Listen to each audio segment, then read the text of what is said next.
would bake you a mud pie, warm and brown beneath the sun.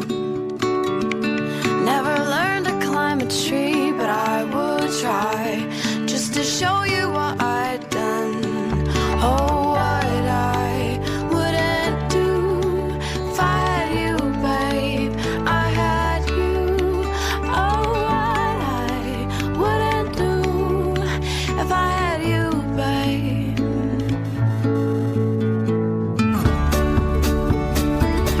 If I were all my Javier San Pedro y Pere Estupiñán, ¿cómo estáis, compañeros?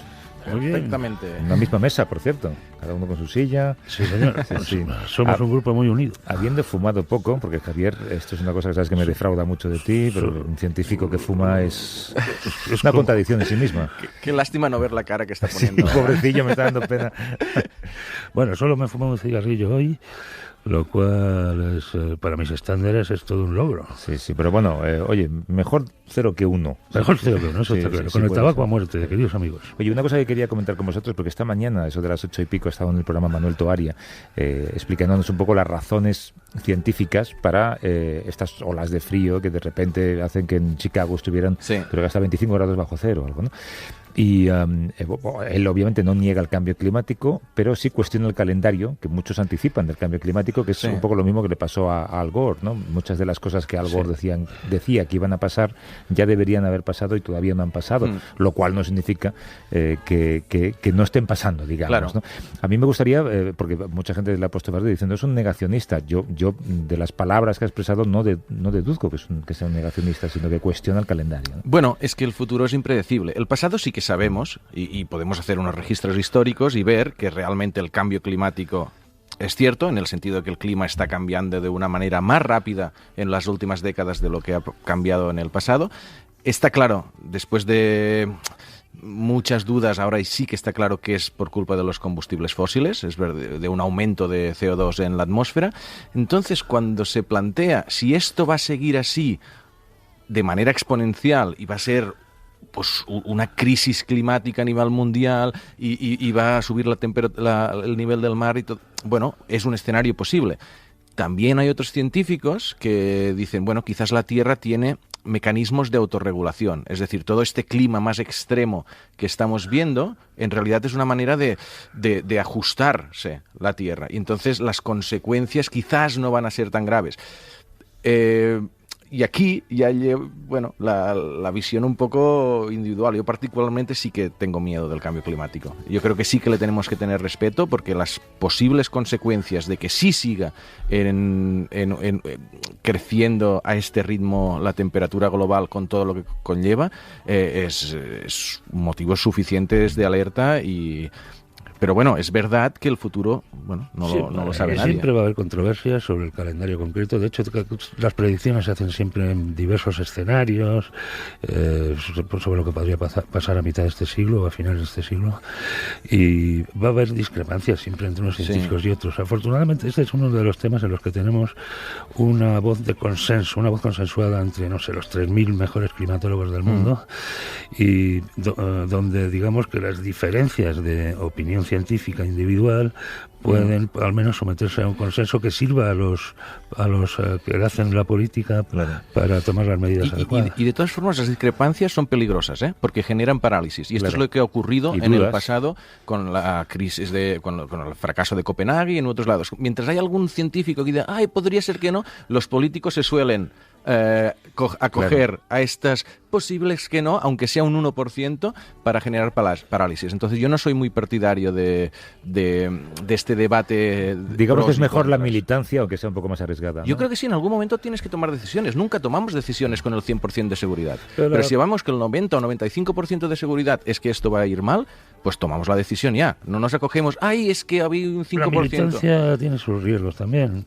Si recordáis el Climagate, fue en la década pasada, unos investigadores climatólogos de una universidad británica, no me acuerdo si era Nottingham,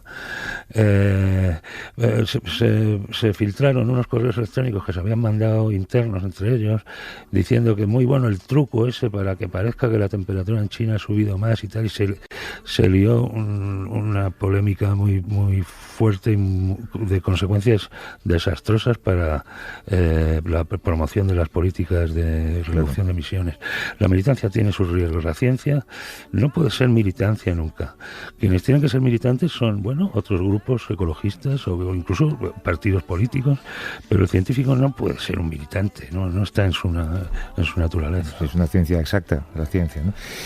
Lo comentábamos aquí hace unos meses, hay un grupo de científicos austriacos que ha encontrado restos de microplásticos en heces humanas. Tú has estado hace unos días con ellos, o sea, con los científicos, no con los microplásticos. Bueno, con las dos cosas. Supongo. Con las dos cosas, tenían muestras del estudio original. Estuve este martes, precisamente, para el rodaje del Cazador de Cerebros. Son los primeros que publicaron que en personas de 8 países diferentes, las muestras que recogieron, todos tenían microplásticos en las heces. Es decir, estamos comiendo todos, un 100% de las muestras analizadas. Eran pocas, pero era muy significativo. Todos... Y además hubieran o no comido pescado, lo cual es un poco desconcertante. Bueno, eso todavía, claro, introduce más... Sí. Ellos hablan de que en el procesamiento de alimentos puede haber restos de microplásticos. Se han encontrado microplásticos a veces en cervezas. Es controvertido porque hay cervezas que tienen y cervezas que no, pero depende cómo hagas el proceso industrial, de envasado. Y ellos lo que sí que han desarrollado, por eso son más notables, es una técnica basada en rayos infrarrojos para detectar con más precisión partículas muy pequeñas. Y ellos encontraban hasta 20 partículas de microplástico por cada 10 gramos de heces, que es mucho. Y al mismo tiempo están analizando, ¿vale, esto es peligroso para la salud o no? Porque esta es la gran pregunta. Pues, si están en las heces, quiere decir que también, los tragamos, pero los expulsamos sin aparente problema. Algunos plásticos tienen aditivos y están empezando a analizar si estos aditivos podrían pasar al torrente sanguíneo, incluso si partículas muy pequeñas de plástico también podrían pasar al torrente sanguíneo y acumularse en algunas zonas. Y cuando les pregunté, ya fuera de cámara, porque los científicos hasta que no tienen los datos publicados no quieren hablar, pero fuera de cámara les pregunté, oye, en serio, ¿qué estáis descubriendo? No solo vosotros, sino todos los grupos que están analizando. Y dice, mira, es que de verdad no lo sabemos todavía. En estudios animales se ha visto que sí podría haber cierta toxicidad. En humanos no pensamos, no queremos alarmar a nadie, pero... algo podría haber, no creemos que sea muy grave, pero no sabemos todavía. Es una investigación bastante reciente esto de los microplásticos. Es decir, que los plásticos contaminan los océanos y las típicas imágenes de tortugas o de pájaros alimentando a sus crías con trozos de plástico pensando que son pescados, esto lo hemos visto más tiempo. Pero que ahora estos plásticos se están empezando a degradar en fragmentos pequeños y que esto está llegando a la cadena alimentaria y los estamos ingiriendo es de hace menos de 10 años. Y además, haya o no problemas para la salud, hay razones muy sensatas para reducir el uso de plásticos, ¿no? De materiales sobre todo de un solo uso, porque estamos dejando los océanos hechos un cisco. Sí. Incluso aunque no hubiera problemas para la salud, que no lo sabemos. Tenemos como siempre un número de teléfono por si alguien quiere hacer alguna pregunta o pedir alguna opinión a Pera y a Javier. Si tenemos un huequito al final de esta sección, escuchamos alguna de estas llamadas. Es un número de WhatsApp, así que también pueden dejar un mensaje, una nota de audio, 638-855-349. Escribirnos o mandarnos notas de voz, 638-855-349.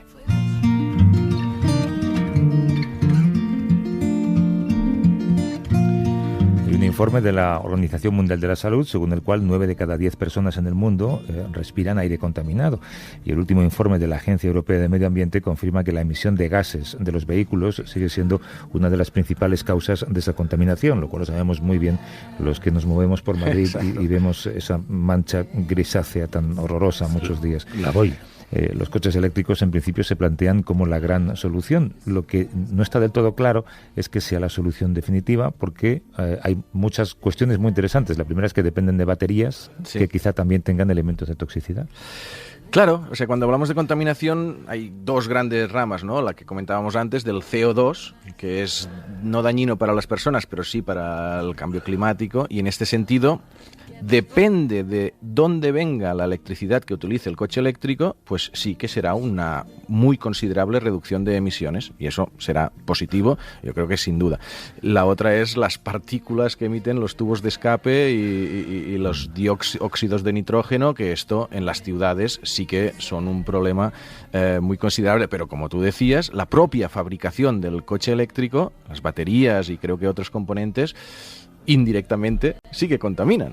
Claro. Queríamos analizar la eficiencia del coche eléctrico. Los expertos analizan ese ciclo de vida completo. Nos acompaña Pablo Frías, que es director del Observatorio del Vehículo Eléctrico y Movilidad Sostenible en la Universidad de Comillas. También ejerce como profesor y como investigador. ¿Qué tal, Pablo? ¿Cómo estás? Buenos días. Muy buenos días.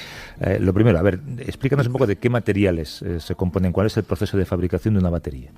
Vale, básicamente lo que ocurre cuando se analiza lo que es el ciclo de vida de un coche, independientemente de que sea eléctrico o no, hablamos siempre de 3 fases. Hay una fase de fabricación, una fase de uso y una fase de desguace. En la fase de fabricación siempre tenemos 2 componentes, uno que es básicamente el chasis, la carrocería, que es igual en cualquier tipo de coche, pero por otro lado tenemos la parte motriz, donde tenemos por un lado la batería y por otro lado tenemos el motor, ¿vale? En el caso de las baterías sí que es cierto que hay una evolución tecnológica. Pensamos que, por ejemplo, todo lo que son baterías de ion litio, que son las que se usan actualmente, apenas tenemos 10 años de conocimiento y de uso intensivo en móviles, etcétera. Entonces hay un pequeño desarrollo que va poquito a poquito evolucionando. Entonces sí que es cierto que las baterías tienen pues un componente, digamos, electrolítico, que son el ion litio famoso, donde ahí tenemos un pequeño problema de recursos, casi todo están concentrados en determinadas zonas, en este caso en Chile. Y por otro lado tenemos lo que son los electrolitos. Los electrolitos, por un lado el cátodo y por otro lado el ánodo. El ánodo generalmente es de grafito, que también tiene una pequeña dependencia. Lo recuerdo, creo que de sexto de GB, sí. Y el tema del cátodo, que ahí es donde está lo importante, es que utiliza distintos componentes. Uno de ellos es el cobalto, ¿vale? Entonces el cobalto es uno de los elementos que, pues bueno, como no se ha usado, digamos, intensivamente, actualmente se está sacando de minas que están, por ejemplo, en el Congo, y en el cual pues hay un problema de toxicidad. Ese problema está asociado no tanto al propio cobalto, sino a los métodos que se utilizan para su extracción. Es decir, estamos en zonas donde realmente no hay una minería de alguna forma sostenible y donde, pues bueno, eso puede dar lugar a, digamos, a un impacto negativo, claro, por supuesto, en las zonas en las que están desarrollando eso. O sea, estás haciendo sentir mal a todos aquellos que se han comprado un coche eléctrico y que se creen súper ecológicos ahora mismo. Para nada. Cuando se habla del ciclo de vida, pues claro, se tiene en cuenta todo, tanto lo que es la fabricación como lo que es el uso. Y entonces ahí sí que hay un momento, como comentaba Pere, que es imbatible. O sea, es decir, si nosotros somos capaces de usar el vehículo eléctrico de una forma eficiente, es decir, utilizando recursos, por ejemplo, de origen renovable, pues el uso, todas las emisiones asociadas al uso desaparecen. Desaparecen, digamos, de las urbes, que es por donde circulan, y se concentran en los centros de producción. Claro. Pero, por ejemplo, una marca como Tesla, que es la más conocida ahora mismo, que tiene muchos problemas de producción y de no sé, de tener suficientes vehículos para la demanda que genera. Ellos siempre dicen que el problema es la fabricación de las baterías. Si de repente hay un vuelco de la industria, no solamente por esa marca, sino de otras marcas, hacia la fabricación de baterías, ¿hay zonas del planeta que pueden quedar destrozadas por culpa de eso? No creo. O sea, yo creo que, vamos, un poco como te comentaba antes, estamos en un proceso todavía de investigación. Todavía no hemos llegado a estandarización de tipos de baterías. Sí que es cierto que la de ion litio es una batería que es la de máxima densidad energética y es por la que estamos apostando. Pero, por ejemplo, el caso de Tesla y otros fabricantes lo que están haciendo es intentando reducir en los nuevos procesos pues la participación que tiene el cobalto. Entonces, llegando a puntos mínimos o hasta incluso nuevas tecnologías. Es decir, evitar usar materiales que son recursos naturales casi en extinción, ¿no? Correcto. ¿Y existe ese futuro a corto plazo? ¿Hay nuevas tecnologías que lo permitan? Yo creo que sí que aquí hay un problema de estandarización. O sea, yo creo que realmente en el corto plazo, sería los próximos 5 años, todavía el ion litio será, digamos, este tipo de baterías será predominante en los mercados a nivel de producción, pero poco a poco vamos a ir a otro tipo de baterías, que sean de zinc, de aire, aluminio, etcétera, donde son materiales más digamos, menos contaminantes. ¿Baterías de aire? Sí. ¿Cómo es eso? Entonces, bueno, tiene una explicación bastante larga, pero el concepto detrás de todo esto es que el problema que tenemos en los vehículos eléctricos, en los vehículos en general, es que esa batería se está moviendo, esa batería, en caso, por ejemplo, de un impacto, de un accidente, tiene que ser estable, esa batería tiene que tener un maravilloso rendimiento tanto en la ola polar que tenemos ahora en Chicago como en el desierto del Sáhara. Es decir, tiene unos componentes de diseño muy restrictivos. Entonces, en este caso, las baterías de ion litio son las que están predominando a nivel estándar. Pero, ¿y la de aire, entonces, cómo sería? Bueno, eso queda sobre secreto de sumario. Lo dejamos para la siguiente clase. Bueno, has dejado con la miel en los labios. ¿Estamos en un punto en el que hay más demanda que oferta? Sí. Yo creo que en las grandes ciudades ahora lo que está ocurriendo es un repunte debido a las nuevas restricciones de circulación, por ejemplo las que tenemos en Madrid, que está haciendo que este tipo de vehículos pues se usen, digamos, mayoritariamente. Sí que es cierto que esta demanda viene tanto por el sector de renting, de alguna forma, o el uso de car sharing, como más que del sector privado. Pero el sector privado poco a poco se irá moviendo. Bueno, además, perdona, es un precio premium, el de los coches eléctricos todavía. Supongo que estamos a poco tiempo ya de que empiecen a ser precios más asequibles. Sí, o sea, lo que en la industria yo creo que siempre se habla del año 2025 como año en el que de alguna forma el precio de un vehículo de combustión y del vehículo eléctrico serán equivalentes.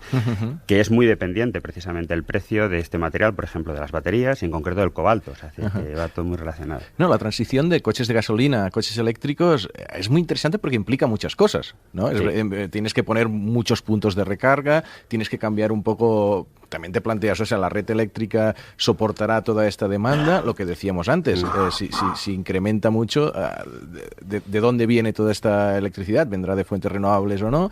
Y de alguna forma entra el concepto como de smart grid, ¿no? De red inteligente, red de demanda inteligente, o sea, implica un cambio también de mentalidad de los propios conductores, ¿no? Totalmente, o sea, el cambio de mentalidad, fijaos que yo creo que lo más importante es que, así como cuando nosotros éramos jóvenes, el tener el primer coche era como un signo de poder, de emancipación, etcétera, a día de hoy la gente joven no lo ve como tal, o sea, es decir, no quiere invertir 24.000, 25.000 euros en movilidad, porque tiene otras soluciones. Tiene sistemas de car sharing, puede coger un vuelo de una compañía de bajo coste a donde quiera. Bueno, yo no tengo coche desde hace ya varios años. No solo eso, hace poco salieron datos en España, habían salido los mismos en Estados Unidos que demuestran cómo a los jóvenes cada vez les interesa menos tener carnet porque la movilidad no es tan importante. Ahora pueden conversar con mucha gente a través del móvil, no hace falta coger el coche para irse a un centro comercial y pasear, ¿no? Correcto. Este es otro factor. Oye, hay una cosa que me preocupa a mí mucho, ya la habéis mencionado, pero me gustaría incidir en ella un poco más. Por supuesto, los coches eléctricos son una solución muy buena para mejorar el aire de las ciudades, pero si la energía eléctrica se sigue obteniendo quemando fuel o carbón o comprándola a otros países que la han generado quemando carbón, lo que estamos haciendo es desplazar la boina a los lugares donde están estas producciones, ¿no? Sí, eso por ejemplo siempre se habla de la anécdota de que por ejemplo los coches eléctricos en Polonia, donde es un país que tiene, digamos, una producción mayoritariamente de carbón, nunca va a ocurrir porque no tiene sentido. Sí que hay una cosa que es interesante y es que tú lo que haces es que, digamos, esos elementos contaminantes, en lugar de estar distribuidos, que son muy difíciles las inversiones que tienes que hacer para reducir el contaminante, hacerlo, si lo tienes concentrado, de alguna forma es más eficiente el conseguir mecanismos limpios, etcétera. En el caso de España, por suerte, digamos, y yo creo que la semana pasada llegamos a niveles de 40-50% de generación renovable, yo creo que estamos en buen camino y a nosotros sí que nos sale las cuentas. ¿Pero por qué decías Polonia? ¿Por qué ponías ese ejemplo? Bueno, es todo carbón. Es un país que tiene mayoritariamente producción de carbón. Ellos apenas tienen hidráulica y casi toda la producción que tienen es carbón. Entonces, claro, aunque si pones coches eléctricos, al final lo que van a hacer es quemar más carbón. Claro, la reconversión sería negativa. Nosotros sabemos dónde llevar los cartuchos de impresora que se gastan con tanta facilidad, por cierto. Esto es un tema que deberíamos hablar algún día, ¿no? Porque los cartuchos de impresora se gastan siempre y en el peor momento. Pero ¿dónde llevamos un coche eléctrico? Tiene una batería, tiene una duración. ¿Es contaminante esa batería? Bueno, o sea, el tema de las baterías, ahora lo que se está hablando siempre es lo que llaman el second life, o sea, de buscar un segundo uso de la batería. Y también ahora, por ejemplo, tiene mucho uso lo que tiene que ver con huertos solares. O sea, es decir, ahora es un uso muy tradicional de las baterías, digamos, usadas, en las que, pues bueno, haces packs y lo que haces es que en la casa alejada que tienes en mitad del campo, donde tienes unos paneles solares, te permite de alguna forma usar esa energía. Entonces, hay un proceso digamos, de second life, que es el que se está utilizando a día de hoy, y hay muchas empresas que están haciendo dinero a través de ello. Y por otro lado, lo que hay es un proceso de desmantelamiento de las baterías, donde es un proceso que el problema que hay detrás de eso es que consume mucha energía para ser capaz de, una vez que se han desgastado el ánodo y el cátodo, los electrones, de alguna forma extraer la parte de cobalto, la parte de manganeso, etcétera. Sí, esto de la segunda vida de las baterías es muy interesante porque una de las limitaciones de las renovables es que, claro, guardar energía es difícil. Entonces, si empiezas a tener baterías sobrantes de coches que han perdido un poco de eficiencia, no te sirven para tu vehículo, pero las puedes utilizar para guardar energía, esto puede servir en todo este grid. Y había otra cosa de las limitaciones, que es la autonomía del coche eléctrico, porque claro, si las baterías entre carga y carga tienes 40 kilómetros, 50 kilómetros, para ciudad te sirve, pero para ir de Madrid a Sevilla quizás no. Pero antes con Pablo estábamos hablando que para el cazador de viaje, pero estuve visitando un centro de investigación en Ispra, en el norte de Italia, y allí tenían un cargador de 350 kilovatios que te permite 400 kilómetros cargados en 15 minutos. Ya está. Con esto, porque cualquiera persona que conduce 400 kilómetros debe parar por lo menos 15 minutos a tomar un café. Sí. Con esto, o sea, la tecnología ya ha llegado al punto de hacer viable esto. El problema que hay es el problema del huevo y la gallina. O sea, el problema que hay es que ese punto de recarga es un punto de recarga muy caro. Y el problema que hay es que necesitas muchos coches para recuperar esa inversión.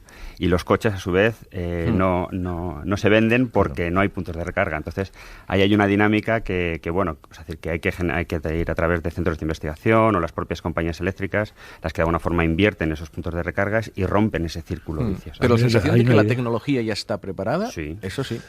Hay una idea que me maravilla para almacenar energía de una manera muy sostenible, que es mandar agua para arriba. Sí, ¿no? Como en el hierro, te gastas el exceso de energía en mandar agua para arriba y cuando la necesitas la dejas caer por una presa y España es de los países que más se llaman centrales de bombeo hidráulicas tenemos. Tenemos Me gusta más mandar agua para arriba que central de bombeo hidráulico. El bombeo, consiste básicamente en subir agua a un embalse superior. Hay una muy grande que tenemos que hay en varios ríos, en Villarino, que está cerca de Portugal, tenemos en Valencia, Cortes la Muela, tenemos el tema de Gorona del Viento. Mira, está bien ser pioneros en eso. Oye, déjame saludar a Teresa en Lugo, que creo que quería preguntar algo que tiene que ver con lo que estáis hablando y quizá la pregunta es para ti, Pablo. ¿Estás por ahí, Teresa? Buenos días. Sí, hola, buenos días. ¿Qué tal? Perdonar que me he colado. Nada. Bueno, estarías. Este es tu programa más que el mío. Venga. Bueno, es que el otro día iba conduciendo y creo que os iba escuchando y escuché una noticia que yo sola empecé a dar saltos en el coche, aunque no es de ahora. Eran unos españoles que ya han perfeccionado esto de crear combustible sostenible a partir de aguas residuales. Y crean como una especie de gas que decían que reducían un 80% las emisiones del CO2 respecto a los combustibles normales. Me parece que es una notición tan, no sé, trascendental, vale, que en España va que no hablara de esto. O sea, residuos fecales usados como biomasa para combustible de coches. Sí, convierten a través de las aguas residuales, hacen un gas que no contamina. Bueno, pues aquí voy a dejar la pregunta, a ver si algunos anima. Biometano. El Pablo es el experto. Bueno, el uso del metano y de los residuos orgánicos es una cosa que se ha venido usando muchos años para producir el famoso biogás, que después, lo que pasa es que siempre el proceso ha sido utilizar biogás para convertirlo en energía eléctrica.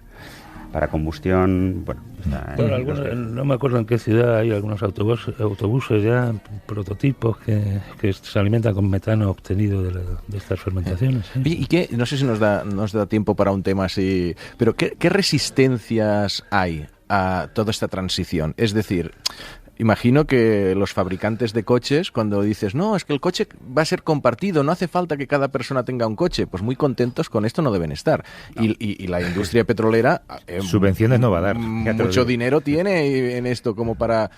Y poder tienen. O sea, ¿hay resistencia fuerte de estos lobbies o no? Yo creo que la industria petrolera, es muy simplicista al decir que solo venden gasolina, venden queroseno, venden asfalto, venden aceites, venden detergentes, entonces pero sí que es cierto que va a haber un cambio tecnológico y ese cambio tecnológico pues nos va a obligar a toda la industria del sector a reconvertirse de alguna forma. Claro, quieras o no. ¿Tú qué coche conduces, Pablo? Yo conduzco el metro. Eres de los que no tienen coche. El metro se conduce solo.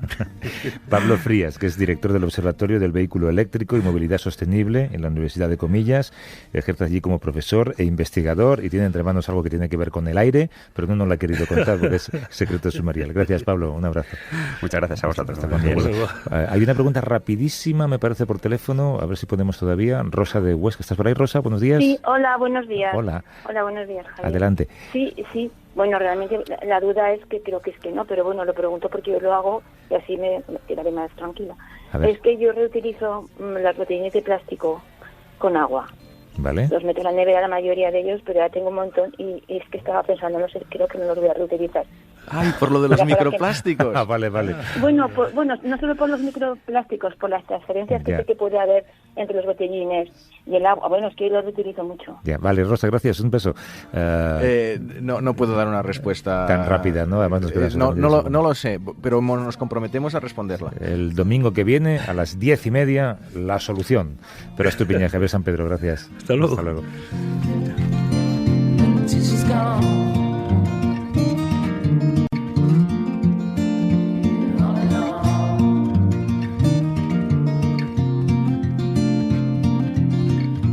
A vivir que son 2 días. Javier del Pino.